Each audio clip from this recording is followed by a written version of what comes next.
Hello everyone, my name is June.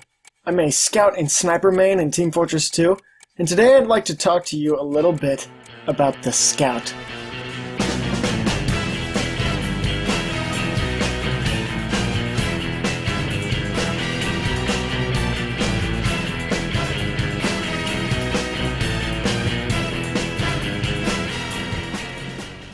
Shitty intro editing aside, the Scout is one of 9 playable classes in Team Fortress 2. He's class number 1, the first one in the row and the first class in the offense category. Of course, I'm not going to give you the rundown on Scout. If you're here, I'll assume you already know about the Scout and what he does.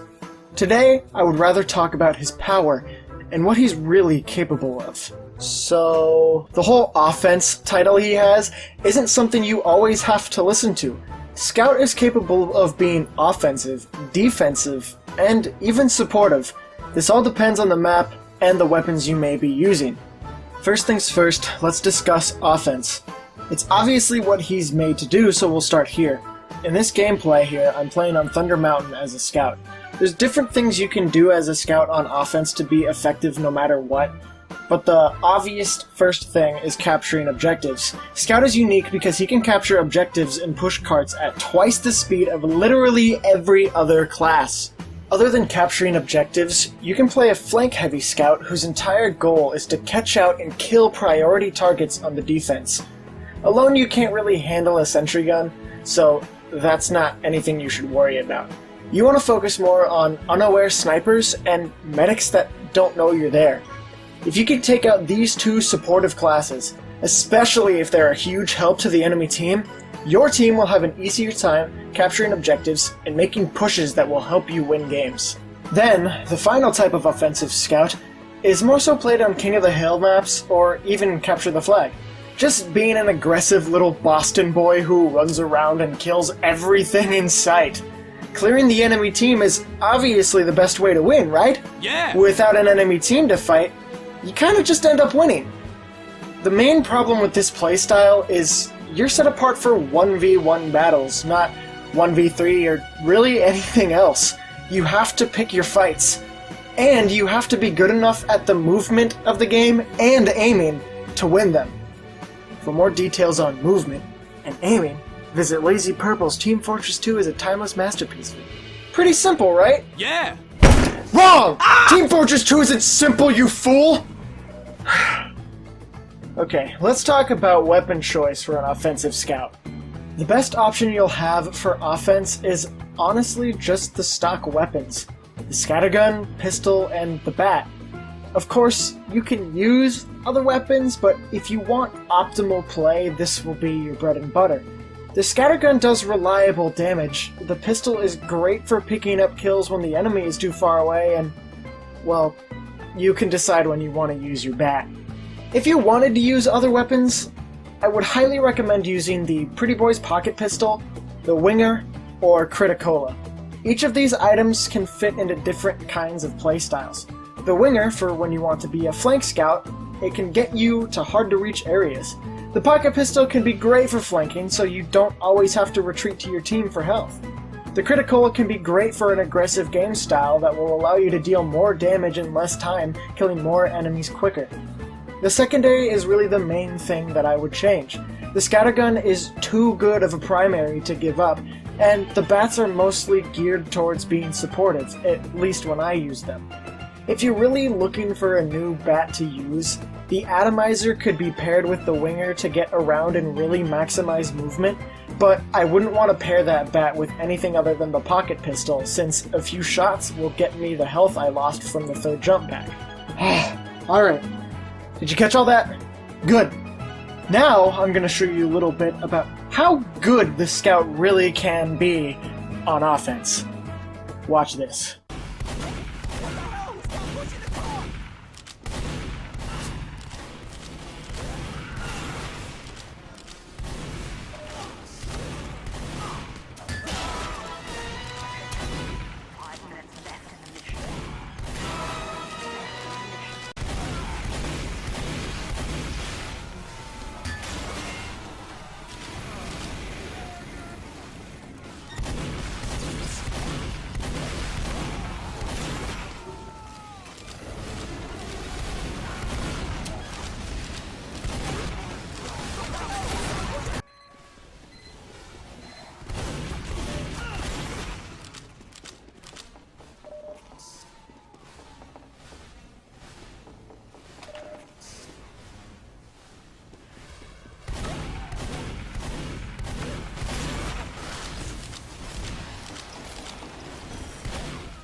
Those were only a couple clips I was able to get, but even so, a good flank can really set the team back.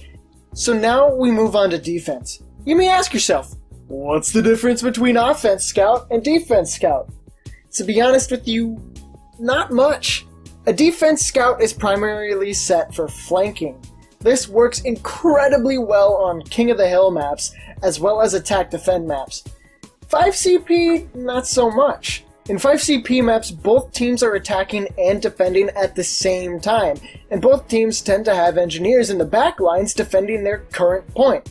Scout is much harder to use in a flank playstyle in these kinds of maps.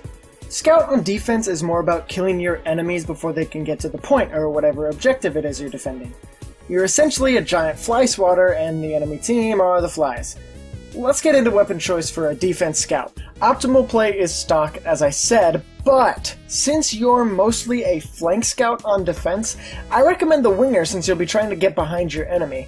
The atomizer was something I pulled out on occasion as well, but I didn't really find it all that useful. In Koth, snipers are everywhere! People love to play sniper on King of the Hill. I do. I'll be the first to admit it. So as a scout, it is very easy for you to make a sniper's day a living hell. Koth maps allow you to move around without them seeing you, for the most part, and get right up next to them, so long as they don't have engineers protecting them or their team isn't just sitting next to them waiting for the one flank scout to show up that wants to kill the sniper. Either way, snipers are the easiest source of kills for scout on any King of the Hill map, and I highly recommend focusing on them, especially if they're doing a good job. Who knows?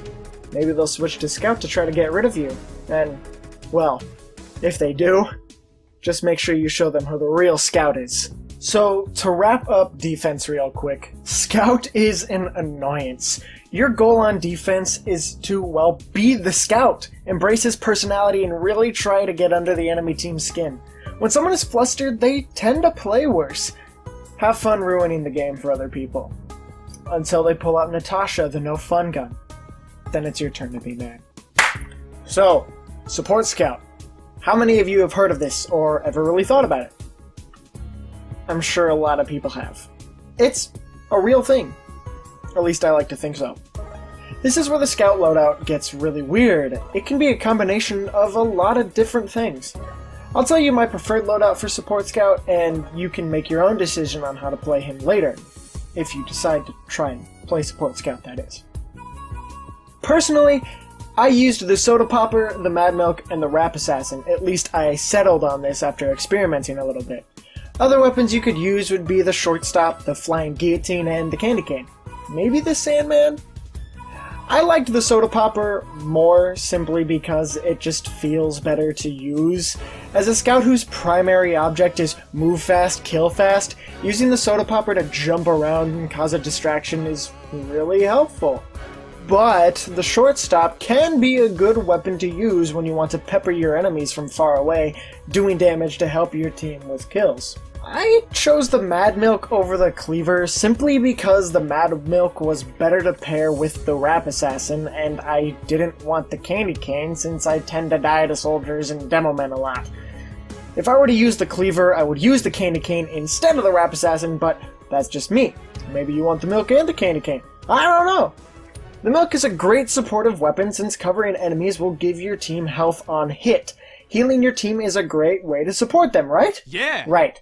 So, if you wanted to instead do damage with your secondary, you could choose the Cleaver, causing bleed damage to enemies and making it easier for your team to kill them. But the bleed is exactly why I went with the Rap Assassin. For your bats, the Rap Assassin doesn't do you any good in a one-on-one melee fight. You will lose every time. It's more used for hitting enemies with the ornament to make them bleed. I like to use that since I don't have a lot of other downsides. I don't take more damage from explosives and stuff, I just lose a damage source. Kinda. If you want to keep that melee damage source, then feel free to throw on the Candy Cane. Killing enemies while having the Candy Cane just in your inventory will cause them to drop a small health pack that your team, and the opposing team, can pick up. This is why I went with Mad Milk instead of the Candy Cane, since it's more efficient in healing only, my friends.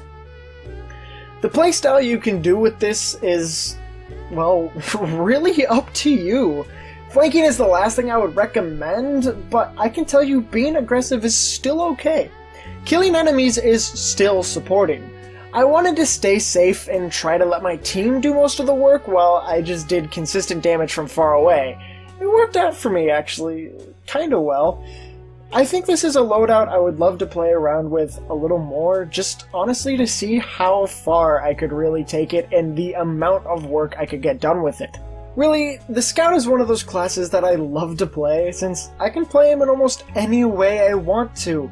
He's a great utility, and a great threat when played properly. I hope that you all learned something new about the Scout today, or at least got something out of this video. If you liked it, please leave a like, and if you'd like to see more like this, then let me know. I'd love to make more videos about playing the different classes in Team Fortress 2. Thank you all so much for watching, and have a great rest of your day.